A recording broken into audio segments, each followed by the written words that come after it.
biyaha ragga iyo biyaha ragga waa wax cad waana wax adag. biyaha haweenkuna waa wax midabkoodu booran yahay ama garay uu yahay aad u fudud oo khafiif ah. horta haweenku qaarkood in badan oo ka mid biyo inay leeyihiin way badidaan, laakiin ilaahay wuxuu leeyahay amshaajin nabtalihi, cunugu wuxuu ka beermaa laba shay oo isku daray, yakhruju min bayni sulbi wa taraa'ib. biyaha raggu dhabarkay ka soo baxaan, biyaha dumarkuna kalxamahay ka soo baxaan, kuwii oo la isku daray baa wax laga beeraa.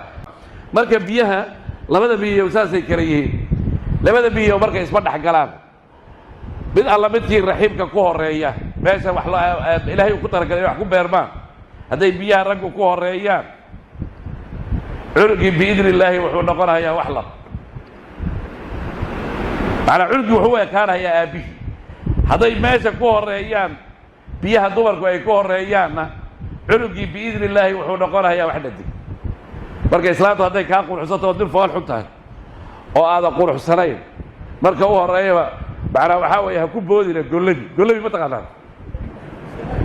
weligiin xoolo ma raacdeen shilin ma ka gurteen xoolaha looda markay meelaha gollankeeda waa la xoodaamiyaa. sac haddaad aada shilintaa ka goyna adoon gollaminin ama xoodaaminin, si isaga halaati buu bilaabi uu ku daqri karaa, dhabar buu kugu dhufan karaa, halaati buu kugu dhufan karaa.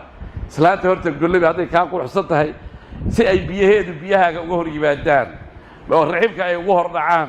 hadday uga hor dhacaan gabdhuhu iyaday u ekaanayo dhawaan waa lagaa guursani gabdhaha.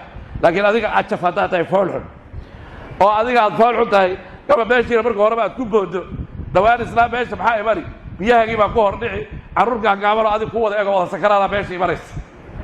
marka carruurtii haddaad rabta inay ku quruxsanaato gabadha gollabi, haddaad adiga ka quruxsan tahayna marka u horreeya bilow sheekada dhacdaba ha u dhigin si ay carruurta adiga kuugu ekaadaan.